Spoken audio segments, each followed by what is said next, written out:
It is now well known that in coming years, the bankable market of national security satellites in the US is going to be dominated by mainly two companies, Elon Musk's SpaceX and the Boeing-Lockheed Martin joint venture, United Launch Alliance.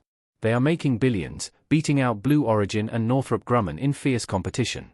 If we go back 6 years and take a look at the national security satellites market in the US, Elon Musk's SpaceX was just a startup aspiring to break United Launch Alliance's exclusive control over the market. Now, it's part of the establishment.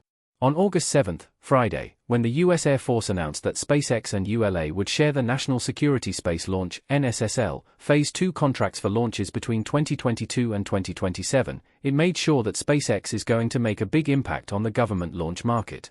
United Launch Alliance has won 60% of the launches using its next-generation Vulcan rocket, while Elon Musk's SpaceX has won the remaining 40% using its Falcon 9 and Falcon Heavy rockets. The Air Force's acquisition chief Will Roper has said it expects to spend about $1 billion per year on launches. The initial contracts are for launch service orders beginning in 2022 and allocate $337 million to ULA for two classified missions, USSF-51 and USSF-106, whereas SpaceX bags $316 million for mission USSF-67, roughly 34 in total that the two rocket firms will support through 2027.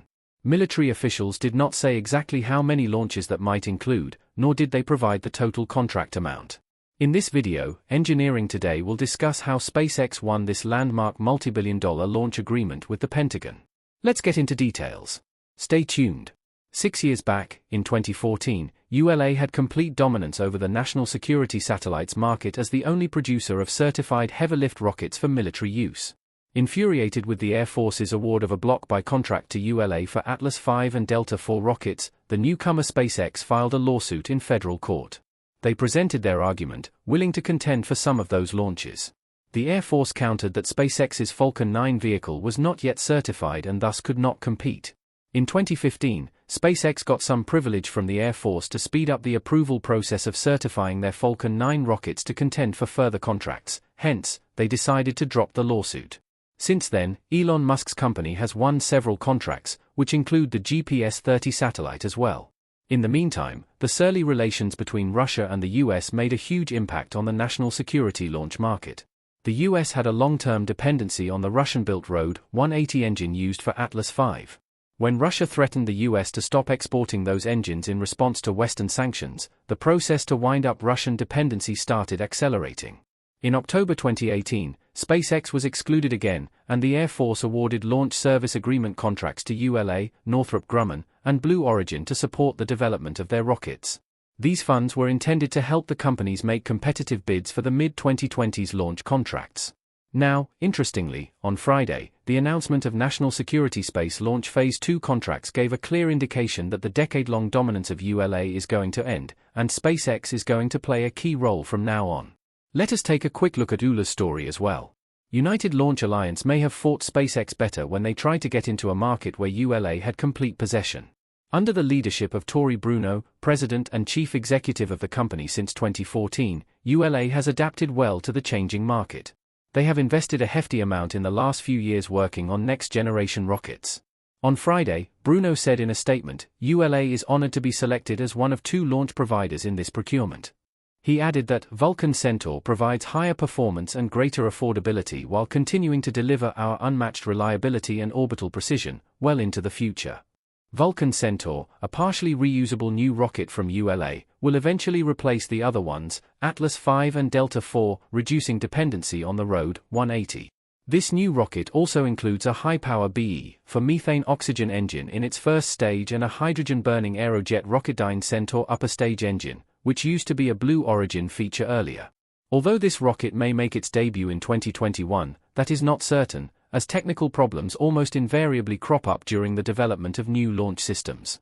Will Roper, the Assistant Secretary of the Air Force for Acquisition, Technology, and Logistics, said that ULA will continue to use Atlas V until Vulcan is ready due to the congressional law which restricts the purchase of new engines that are available in dozens. As a long runner in the national security launch market, ULA was anyway a front-runner, and Bruno was confident that their experience would curb any uncertainty regarding the new launch vehicle. Now it's time to focus on SpaceX's story. To take a leap in this business, SpaceX has also been eyeing a remarkable upgrade for the Phase 2 missions. They are going to construct a new movable gantry at Pad 39A at NASA's Kennedy Space Center. The military requirement to vertically integrate sensitive, top-secret spy satellites will be fulfilled by a mobile tower on the north side of the pad's launch mount.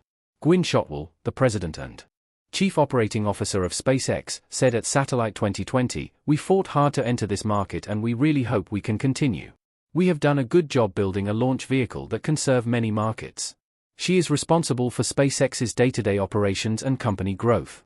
As of 2020, she is listed as the 55th most powerful woman in the world by Forbes. The two losing companies, Blue Origin and Northrop Grumman, have different stories.